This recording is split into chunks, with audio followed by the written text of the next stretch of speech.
Let's get ready for your Valentine's Day.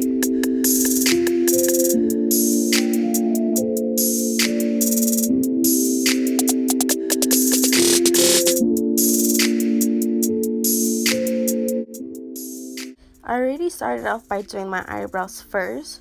I'm now moving on to the eyeshadow. So on this color that I'm applying on the eyelid, it's actually like a brick kind of color. Something between like a red brown, I'd say.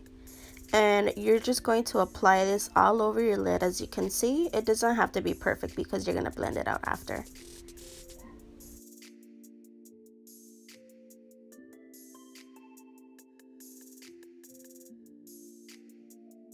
And so now I'm taking the second shade as my transition color, and it's gonna go right on my crease above the other color that I had applied on first. And you're pretty much gonna apply this using back and forth swiping motions, and you don't have to worry about blending it. Just make sure that both sides look about even, so when it's time to blend, they all look the same.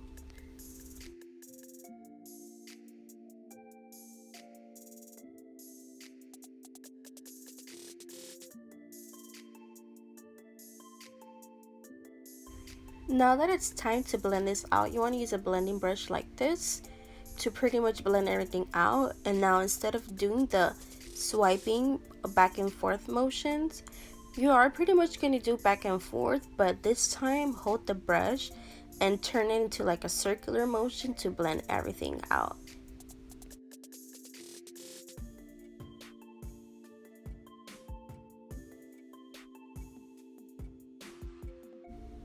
You can always go back and add more color to the lid just to darken it up. I preferably like to do it that way just so you can keep it nice and dark, but you don't really have to. So here now I'm just wetting my sponge and I'm spraying it with some Fix Plus. And the reason to why I like to go on ahead and wet my sponge or my foundation is because I have very dry skin, and when I do add on my foundation this way, I feel like it gives it more of a dewy effect more rather than matte, sorry, because my face is dry. When I do it matte, I feel it looks like 10 times even drier, and I don't want it to look that way.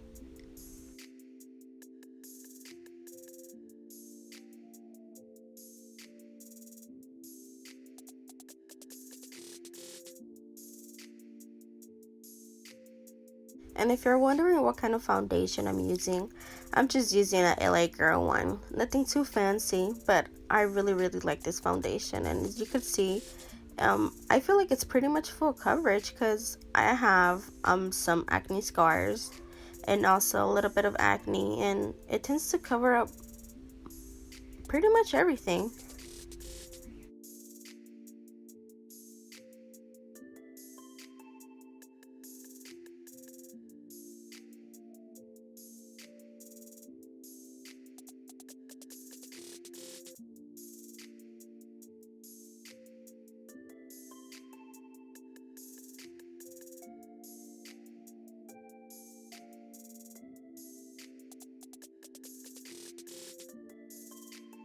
Now I'm just adding up my concealer to highlight my face, and usually I like to let it sit there for a few seconds, maybe like 45 to a minute maybe, just so it could be nice and hardened up, because that way I feel like it does tend to blend in better on my face, and the highlighted areas that I want it to be highlighted, it actually does stand out rather than me blending it as soon as I put it on.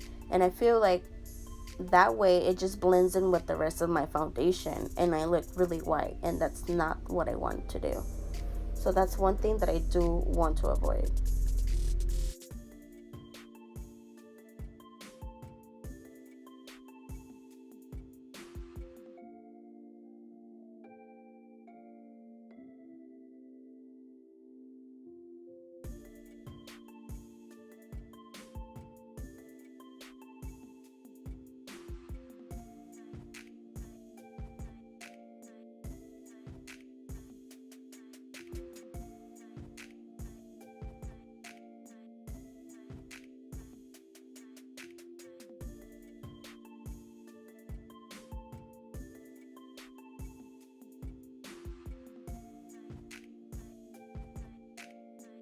So now I'm going to take this translucent powder for me to go on ahead and set it under my eyes for my concealer. And one thing, well, before adding on this powder or any other powder, make sure you blend out your concealer one more time, just so your under eye won't crease up, because when you do add on this powder and the concealer is creased up from under, once you remove the powder, you would be able to tell the crease lines, and you do not want that.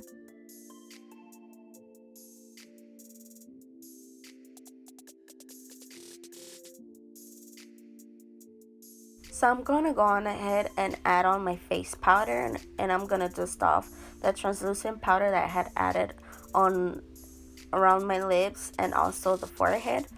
And I'm going to leave on my translucent powder that I added under my eyes till pretty much I'm done with everything else. And the reason to why I like to leave it for much time, it's because I feel like it takes more effect and my under eyes tend to brighten up even more. I mean, you don't have to. If you want to go on ahead and dust it off with everything else, you could do so.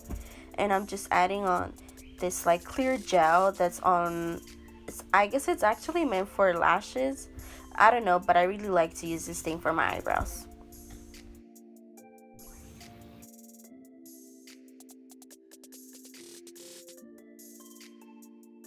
So now I'm gonna go on ahead and start contouring my face. I'm gonna start off by doing my cheeks, my hairline, under my neck, and also the nose. And this just gives it an illusion of your face being more chiseled down. And I like to do this just because my face is rounded and it kind of gives it more of a better appearance. But I mean, it's up to you. You don't really have to do this, but I personally do love to do it.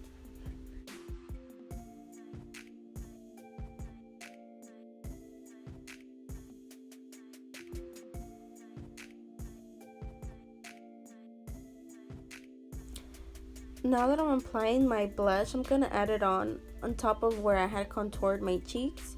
And as I'm applying it, I'm dusting off the translucent powder that's under my eyes, so little by little it starts to come off.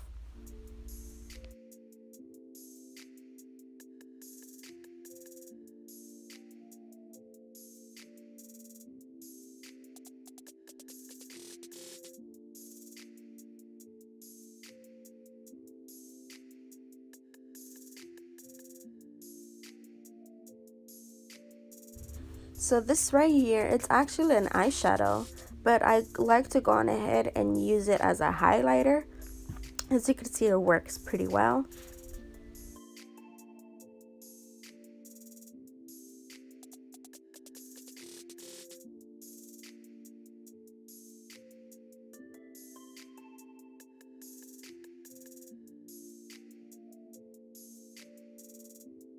I like to curl my lashes before adding on my fake lashes, because I feel like for me that my lashes are naturally straight, this tends to blend in with my fake lashes 10 times better. Because if I don't do this, if I'm facing at a certain angle right underneath the fake lash, you would see how straight my real lashes are, and you wouldn't want that, because you know that's not cute.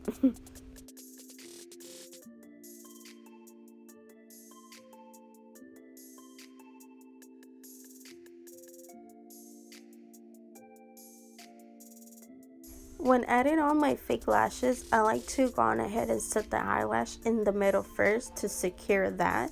Then I move on to working to the back and then the front. So the glue that I'm using, it's by Duo. And before putting on the eyelash, I like to go on ahead and blow it just to make the glue a bit more tacky, so it could be easier when putting on. So that way it won't go on ahead and slip off.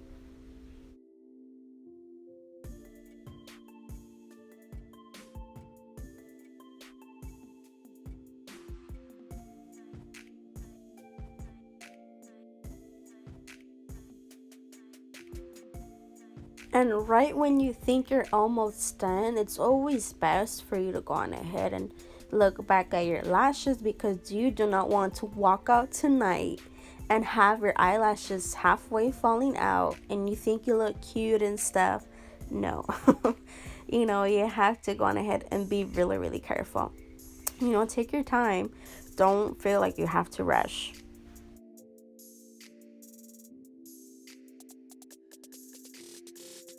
Like in my case, I had something stuck on my eyelash and I had to take that thing out before leaving. You don't want to pull up on your date like that.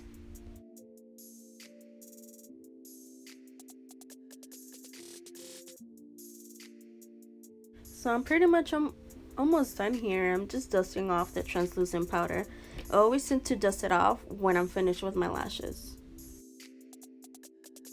And now this is a time where you can always go back to your makeup and add more highlighter, add more blush if you want, contour your cheeks more, your nose, whatever it is.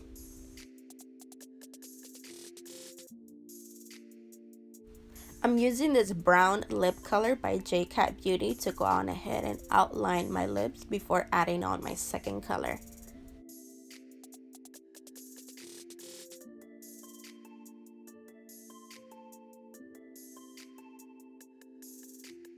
Also, when outlining your lips, take your time. You do not want to rush in this because you don't want your bottom lip or your upper lip to be way bigger than the other side. Whatever it is, just take your time. Again, no rush.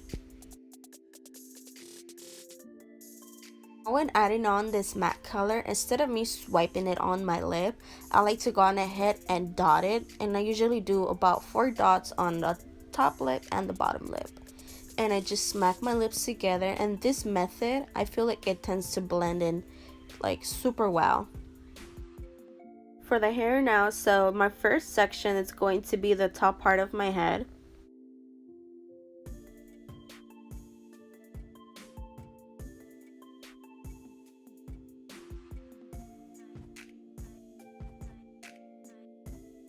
Make sure it looks something like this.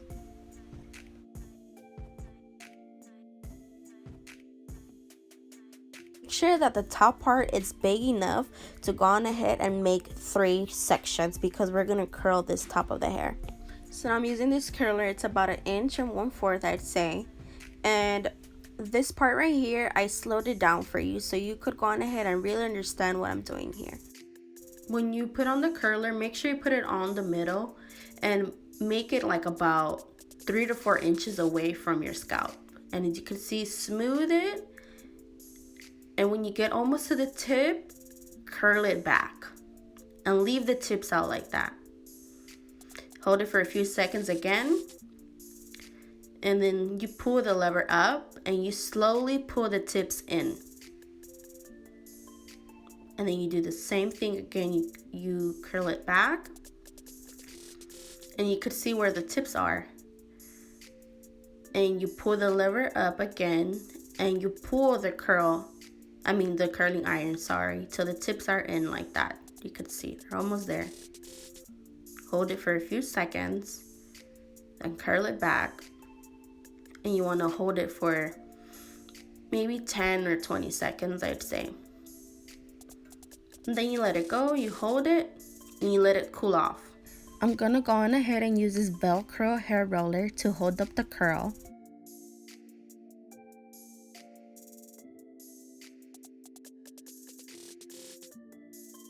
The reason to why I'm using these hair rollers to hold up my curl is because the more longer that it sits there, it would create more volume on the root area.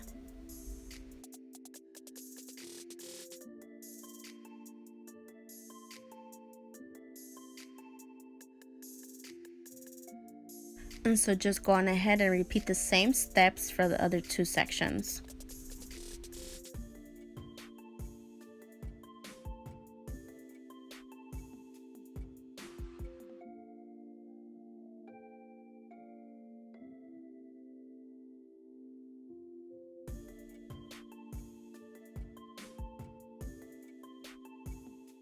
You can go on ahead and find these Velcro hair rollers at like your local drugstore, Target, even at a dollar store too. But these, I remember I got them at Sally Beauty, I believe.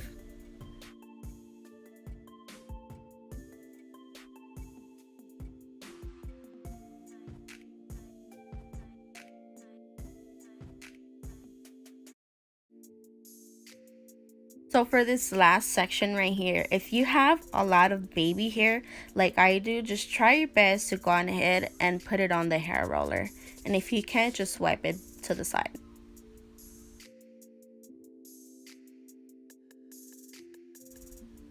Now that you're done, everything should look like this.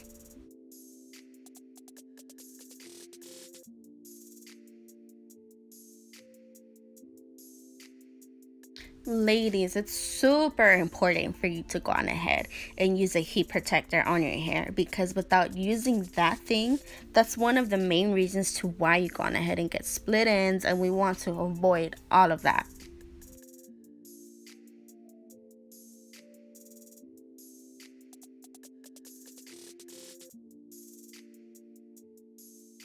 So I'm only focusing on curling my tips, and I'm making sure that my curls are going inward. As you can see, they're not going outward. So inward, it's like away from my face. Outward would be that the curls are like facing you, I guess I could say. I don't know what way you guys could understand what I'm saying.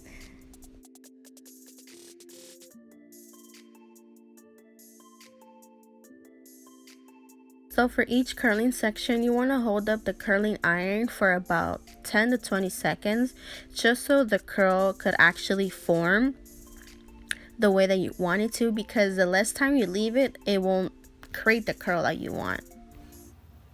Doesn't it bug you when your brows itchy but you don't want to ruin your makeup?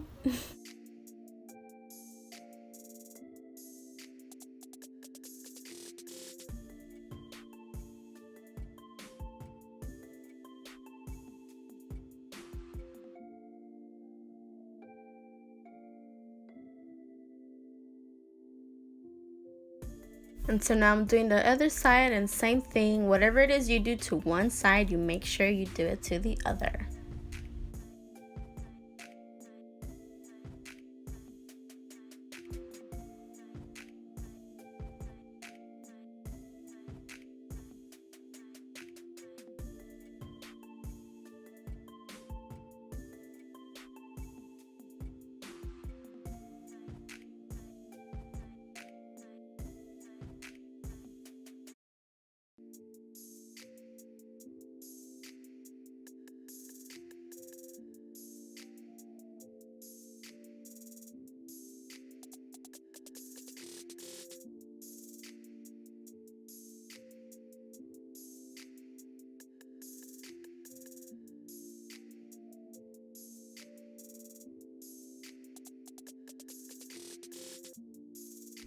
Okay, now that we're done, very important, let your curls cool off.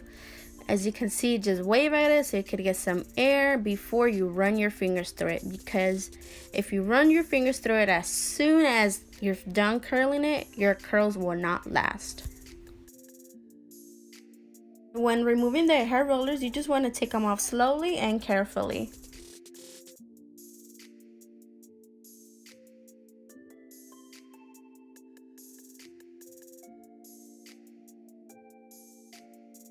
And as you can see here, the curls are super bouncy and very pretty.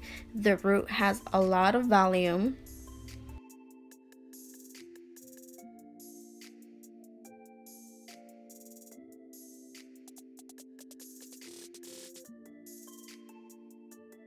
Good thing when you're holding up your curls on the roots, you could style it different ways. As you could see, I'm right here showing you a different hair parting, and it's also very pretty. And the curls, they're very manageable. You could like go on ahead and face them any way you want.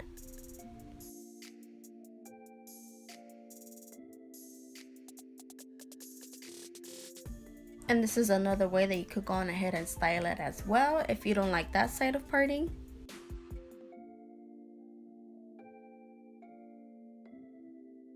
But my favorite hairstyle is always down the middle.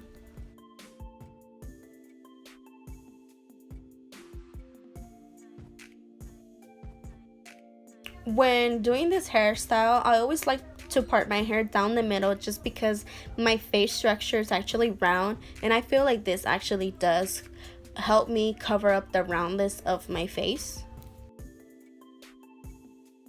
But I mean, in all reality, it's really up to you to go on ahead and decide what kind of hair parting you want to do. I showed you 3 different ways you could style this hair, and I hope you ladies have so much fun tonight on your date, whether it is you guys are having dinner in the city or at home, whatever it is, make the best of it. Thank you so much for watching this video. Make sure you subscribe, comment down below, and I want to know where you went ahead and you spent your Valentine's Day at. Make sure you also like this video. Thank you so much for watching again. See you guys later. Bye. God bless you.